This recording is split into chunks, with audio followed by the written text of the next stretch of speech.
La semana pasada han condenado al fiscal general del Estado, sí, al hombre que debía proteger la ley, y ha acabado condenado por romperla. Es que la fiscalía, ¿de quién depende? ¿De quién depende? Sí, del gobierno. Pues ya está. El presidente lo declaró inocente antes de conocer la sentencia. La izquierda habla ahora de un golpe judicial a manos de la extrema derecha. Y Televisión Española llegó a insinuar un golpe blando, en directo y sin cortarse un pelo. Si buscáis claridad, igual este no es vuestro país. Pero yo os lo voy a contar igual. Porque sé que muchos de vosotros con tantas noticias ya habéis perdido el hilo y no sabéis de qué va toda esta trama. Y muchos otros sé que me veis desde fuera de España y no sabéis de qué va esto del fiscal general. Pues tranquilos, que yo os lo voy a contar todo, todito, todo. El punto de partida es muy sencillo. Un presidente del gobierno diciendo en televisión, con la tranquilidad de quien comenta el tiempo, que la fiscalía depende de él. No fue un lapsus, ni un arrebato, ni un mal gesto. Lo dijo porque lo pensaba y porque podía. Esa frase se quedó ahí, sin matices y sin disculpas, marcando el terreno. A partir de entonces, todo lo que ha pasado tiene esa sombra detrás. No porque lo diga yo, sino porque cada movimiento posterior encaja perfectamente con esa idea, la fiscalía como herramienta política. Y cuando un gobierno funciona así, ya sabemos que nada bueno viene después. Para entender este caso hay que mirar al hombre que estaba al frente, Álvaro García Ortiz, nombrado por Sánchez, celebrado por el gobierno y presentado como alguien de absoluta confianza. No hace falta inventar nada. Era su elección, su apuesta y su perfil.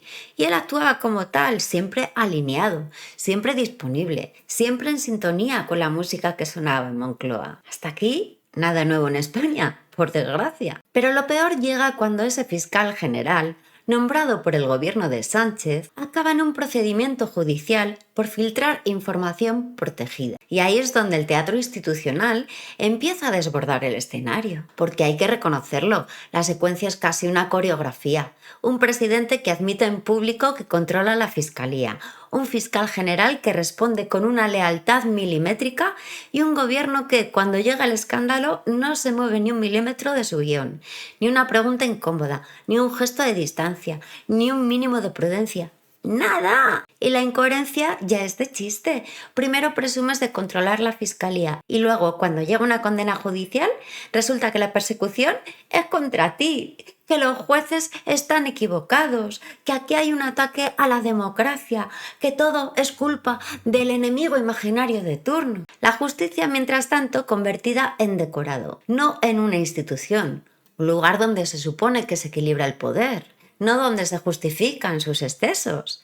Y aún así, aquí estamos, con un gobierno que ha conseguido que algo tan grave como una condena a su fiscal general parezca otra nota al pie de un relato político interminable. Este es el punto clave. Cuando un gobierno dice abiertamente que la fiscalía depende de él y actúa como si fuera verdad, lo que viene después nunca es casualidad, forma parte del mismo hilo.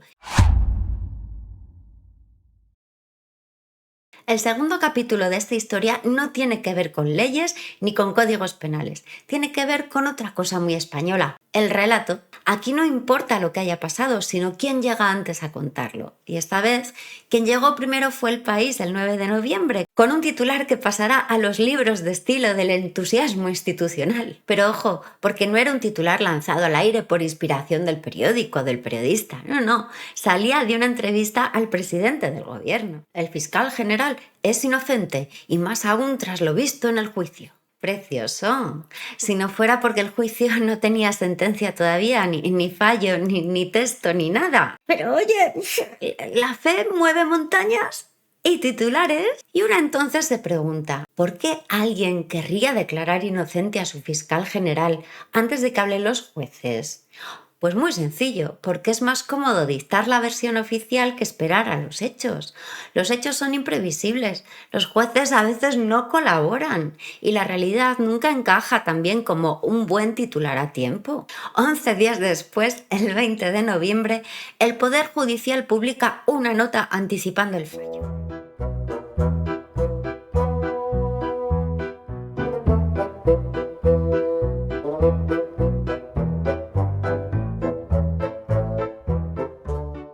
Sí, el fallo. Antes de que exista sentencia redactada, antes de que los magistrados terminen su trabajo realmente. Lo nunca visto. Y aquí la pregunta obvia es, ¿por qué tanta prisa? ¿Qué urgencia puede haber para anunciar una condena sin tener todavía la sentencia?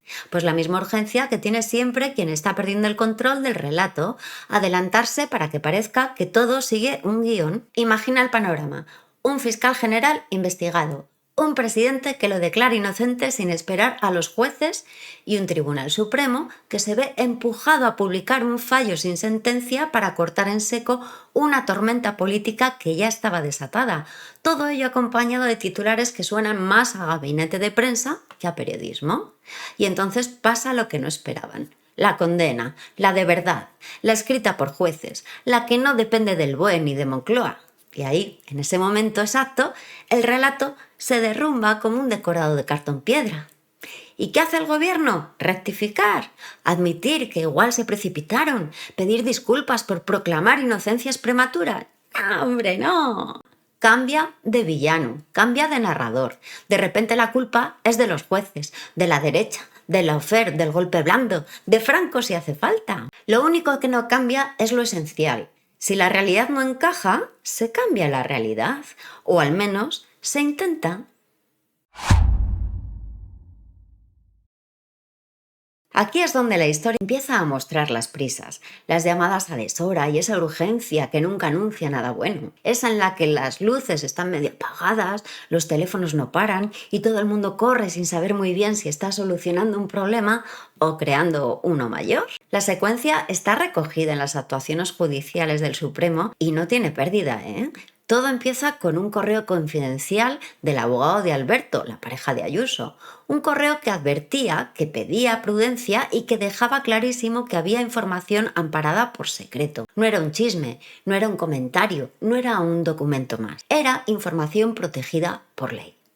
Filtrar ese correo no era simplemente filtrar, era desvelar datos personales de un ciudadano sin cargo público para atacar políticamente a uno de los líderes fuertes de la oposición. A partir de ahí empieza la carrera nocturna. Y digo carrera porque nadie ha explicado por qué de repente había tanta prisa. De la nada aparecen llamadas a deshoras, peticiones de más correos, intento de localizar a Salto para sacarle incluso a un partido de baloncesto. Aquello no era una tarde movida, era un sprint. Y justo en medio de esa carrera frenética ocurre lo que ya huele a problema serio. Mientras García Ortiz recibe el contenido confidencial, alguien empieza a redactar una nota de prensa con una precisión que solo podría venir de ese correo protegido. No había otra fuente. Y entonces llega el momento clave. El detalle decisivo lo aporta el propio periodista de la SER. Reconoce que habló esa noche con García Ortiz, como para no reconocerlo, cuando la llamada estaba en el listado que presentó la UCO. Una llamada en mitad de la urgencia nocturna a la única persona que tenía acceso total al correo. Y justo después, la información empieza a aparecer en prensa, palabra por palabra. ¡Qué casualidad! A partir de ese instante todo encaja. La prisa, las llamadas, la carrera por tener una nota de prensa lista y sobre todo el hecho de que nadie más tenía la capacidad de filtrar el contenido íntegro del correo. Porque este es otro punto que no se puede disfrazar. Esa información jamás habría salido por las vías legales, no formaba parte de ningún trámite público ni estaba destinada a ningún comunicado posible. Se filtró precisamente porque no podía publicarse. Por eso tiene valor político, por eso dolía y por eso se hizo. Que nadie se líe, esto no prueba un delito por sí mismo. Lo que prueba es que no había ninguna otra fuente posible, ni una, aunque en el juicio la defensa intentó tantas teorías diferentes para sembrar la duda como absurdas. Señalaron incluso que podía haber sido la mujer de la limpieza, que ya hay que tener cuajo, ¿eh? Ya hay que tener cuajo. En fin, en derecho, cuando la prueba directa desaparece porque el propio implicado borra su móvil, lo que manda es la prueba por indicios. Y cuando juntas todos los indicios, el correo, la urgencia, la llamada, la nota de prensa, la filtración inmediata y la ausencia total de otras fuentes, la conclusión no necesita ni fuegos artificiales. Las cosas fueron como parecen. Y a partir de aquí ya no es que huela mal, es que suelta una peste que tira para atrás. Si la filtración fue grave, lo que vino después es directamente la confirmación de que alguien sabía perfectamente lo que había hecho. Porque una cosa es cometer un error y otra muy distinta es borrar cualquier rastro que permita comprobarlo. El episodio arranca con esa frase ya célebre del caso, el "eso ahora no importa", que García Ortiz le suelta a Almudena Lastra, la fiscal que coordinaba la investigación, cuando ella le pregunta si ha filtrado la información. No es la respuesta de alguien tranquilo, ni de alguien seguro de su inocencia. Es la respuesta de quien necesita que ciertas preguntas desaparezcan cuanto antes. Y vaya si desaparecen, vaya si desaparecen. En cuanto el Supremo decide investigarlo, ocurre la casualidad más conveniente del año. El fiscal general borra todos sus WhatsApp. No algunos, no los dudosos, no los que podían, no. Todos, absolutamente todos. Y lo hace justo cuando ya sabe que el Supremo va a meter mano en el asunto. No antes, no meses atrás. No, exactamente en ese momento. Como quien pasa la escoba antes de que llegue una visita, no para limpiar, sino para esconder lo que había ahí hace un minuto, pues igual. Luego llega la parte más delirante, las versiones. Primero aseguró que era un proceso automático del sistema, una especie de magia digital que casualmente solo operaba en su móvil y en el preciso instante en que el Supremo anuncia que le va a investigar. ¡Qué sincronización más casual! Y resulta que cuando otros fiscales apuntaron públicamente que ellos no sufrían ningún borrado automático, el relato cambia. Y en el juicio ya no era el sistema, era él, que había pulsado a lo mejor un botón por error. Como si los móviles tuvieran un botón que borra conversaciones, archivos, copias de seguridad y de regalo hasta las cuentas de correo. No existe ese comando, no existe ese despiste, es que no existe ese accidente. Esto no es tecnología, es intención. Y aquí entra la lógica jurídica más simple del mundo. Si una persona que se declara inocente elimina las pruebas que podrían demostrarlo, mala señal. No es una presunción de culpabilidad, es sentido común. Quien no teme nada, no borra nada. Pero lo más revelador no es lo que borró, es lo que no ocurrió después. En un país normal, un fiscal general del Estado que borra pruebas en medio de una investigación estaría fuera en cuestión de horas. Por respeto mínimo a la justicia. Aquí no. ¿Qué va? Aquí no dimite a nadie. Aquí no cesan a nadie. Aquí no se mueve ni una silla. Aquí es donde la historia pasa de inquietante a grotesca, porque una cosa es que un fiscal general filtre información secreta, borre pruebas y cambie versiones, y otra muy distinta es que después de todo eso siga en su puesto como si nada. Ni una señal de pudor, ni un gesto político. García Ortiz no dimite al inicio del escándalo, no dimite cuando estalla la investigación, no dimite cuando se conoce la filtración, no dimite cuando se descubre el borrado masivo del móvil, no dimite cuando otros fiscales desmontan sus excusas y tampoco dimite cuando el caso llega al Supremo y se sienta en el banquillo. ¿Cuándo ha dimitido este señor? Después del fallo.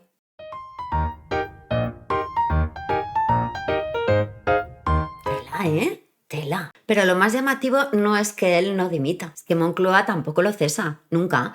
Ni cuando podían, ni cuando debían, ni cuando ya era ridículo mantenerlo. Y conviene recordar algo que el gobierno prefiere envolver en tecnicismos. El fiscal general no depende de una nebulosa llamada el Ejecutivo, depende del gobierno de Sánchez. Es él quien lo nombra y es él quien lo puede cesar. No hay complejidad jurídica, es una decisión política y este gobierno decide no moverlo. En cualquier democracia con un mínimo de higiene institucional, un fiscal general señalado por un caso así sería apartado de inmediato, aunque solo fuera por preservar la credibilidad de la fiscalía, por respeto a la separación de poderes, por evitar que el país crea, con razón, que la justicia está al servicio de quien manda. Aquí no. Aquí la prioridad no es proteger a la institución, sino proteger al hombre que protege al gobierno. Y si para justificarlo hay que construir un relato heroico, pues se construye, aunque la realidad diga lo contrario. Y así llegamos al retrato final. Un gobierno defendiendo al fiscal general condenado y señalando al Tribunal Supremo como amenaza democrática. Toma ya, toda la misma frase, con la misma naturalidad. Porque la izquierda, no solo el gobierno, también tenía que montar su teatrillo, hombre. Y aquí es donde todo ya se vuelve casi teatral, porque mientras la sentencia cae, mientras el fiscal general aparece condenado por filtrar información protegida y mientras medio país intenta entender cómo hemos llegado hasta aquí, la izquierda decide que la mejor estrategia es inventarse un golpe de Estado. ¿Qué menos? Velarra y Montero salen las primeras y no decepcionan. Golpe blando, lawfare, la derecha judicial, las cloacas, el abanico completo. El hecho de que en nuestro país puedan sentar en el banquillo al fiscal general del Estado responde a que en este país hay golpistas que tienen poder para mandar sin presentarse a las elecciones y para mandar aunque no gobiernen. No puede ser que en este país haya este nivel de guerra sucia por parte de sectores golpistas, antidemocráticos y reaccionarios atrincherados en el poder judicial y en el poder mediático en nuestro país. No hay matices, no hay prudencia, no hay una sola referencia al hecho esencial. Un fiscal general condenado. Para ellas no hay delito, no hay conspiración, hay una venganza. Da igual lo que diga el Supremo, el fallo está escrito por la extrema derecha. Pero el problema no es que lo digan ellas, que ya llevan tiempo viviendo en esa realidad alternativa. Lo grave es lo que viene después, la televisión pública. Porque una cosa es que ciertos políticos fabriquen un relato para su parroquia y otra muy distinta es que Televisión Española lo valide en directo, en horario de máxima audiencia y en mitad de una entrevista al portavoz del principal partido de la oposición. Silvia Ichaurrondo, que nunca decepciona, no lo insinúa, lo plantea con toda naturalidad, como quien comenta que mañana va a llover. Golpe blando, en televisión pública, pagada por todos, sin despeinarse. La cara de Tellado lo dice todo. Al fiscal general del Estado le han condenado por utilizar su cargo para hacer política en beneficio de Pedro Sánchez, del partido de Pedro Sánchez, y atacar a una rival política del Partido Socialista. Y hoy estamos viendo cómo se utiliza la televisión pública que pagamos todos los españoles para atacar al Poder Judicial. ¿En qué democracia estamos? ¿A dónde ha llevado Pedro Sánchez la democracia española? Creo que deberían hacer un análisis muy profundo de lo que está sucediendo en este medio de comunicación, que pagan los españoles con sus impuestos. Y creo que es tremendamente grave que usted, desde esa tribuna, haya permitido que se hable de golpe blando. ¿Cómo golpe blando? No, respeto al Poder Judicial. Respeto al Poder Judicial y a la separación de poderes. Es gravísimo lo que está sucediendo en este medio de comunicación, señora Ichaurrondo. No grita, no se sale del tono, pero le recuerda a la presentadora que eso es una barbaridad. Señor Tellado, anoto interesantísima su opinión. La anoto, por supuesto. Vamos a concentrarnos en el asunto del día, si le parece, la condena al fiscal general del Estado. Yo agradezco que anote mi reflexión, pero es que usted misma ha utilizado también esa expresión de golpe judicial. ¿Cómo golpe judicial? Respeto a la separación de poderes, señor Ichaurrondo. Esta televisión la pagan los españoles con sus impuestos. Esto no es admisible. No vale todo, por mucho que Pedro Sánchez entienda que sí. No vale todo. Respeto a las decisiones judiciales, respeto al Tribunal Supremo. Por favor. Que Televisión Española no está para blanquear el relato de Moncloa. Que insinuar un golpe desde un plató no es información, es militancia disfrazada de periodismo. Y tiene toda la razón. Porque lo verdaderamente peligroso no es que un partido intente justificar a un fiscal general condenado, que ya tiene guasa, ni que lo haga el presidente, que tiene tela también.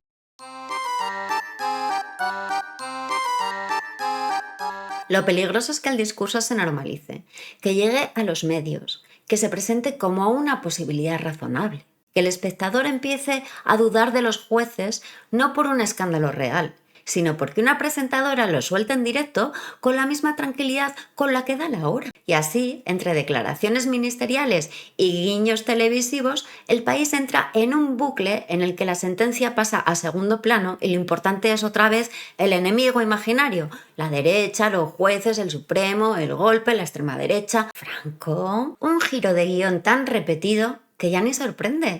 El teatro es el de siempre. Lo nuevo es que esta vez el telón no tapa nada, porque con una sentencia encima de la mesa, el relato victimista no se sostiene ni con grapas.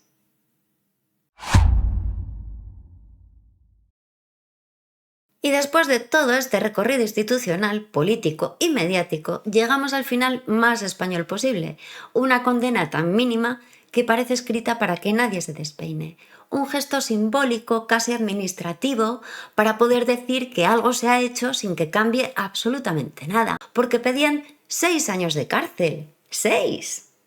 Y con un caso que no es solo la revelación de un secreto, una filtración pensada para desgastar a un presidente autonómico a través de su pareja, un civil que no tenía nada que ver con la batalla política, un caso que apunta directamente al gobierno, al entorno del presidente y a un uso partidista de una institución del Estado. Y aún así, lo que recibe García Ortiz no es cárcel, ni expulsión de la carrera fiscal, ni inhabilitación absoluta, que es la que te deja fuera de todo cargo público. Lo que recibe es una inhabilitación especial de 2 años. Solo eso, una pena que únicamente le impide ejercer como fiscal general del Estado. Ni 1 milímetro más. No pierde su plaza, no pierde su sueldo, no pierde su estatus, no pierde su carrera.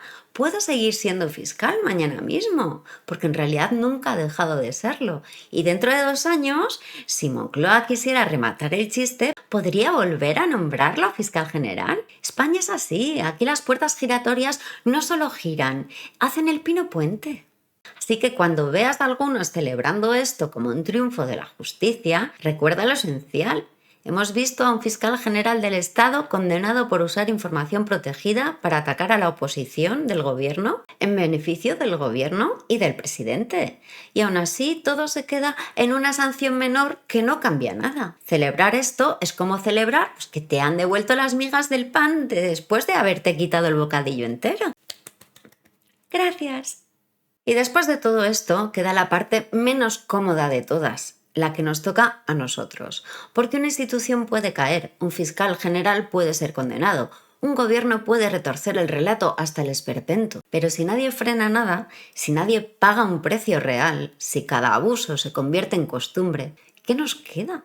Lo grave de este caso no es solo que el fiscal general del Estado haya sido condenado por filtrar información protegida. Lo grave es que la condena sea mínima, que el gobierno ataque a los jueces sin reparo, que la izquierda hable de golpes imaginarios mientras mira hacia otro lado ante un abuso real, que la fiscalía quede en manos de un poder político que actúa como si fuera suyo por naturaleza. Y en medio de todo eso, la ciudadanía está sola, sin red, sin contrapesos reales, sin instituciones que se impongan al poder cuando el poder se pasa de la raya. Esto no es justicia ejemplar. Es lo mínimo para que no preguntemos por qué la fiscalía depende exactamente de quien tú y yo ya sabemos de quién depende, ¿verdad?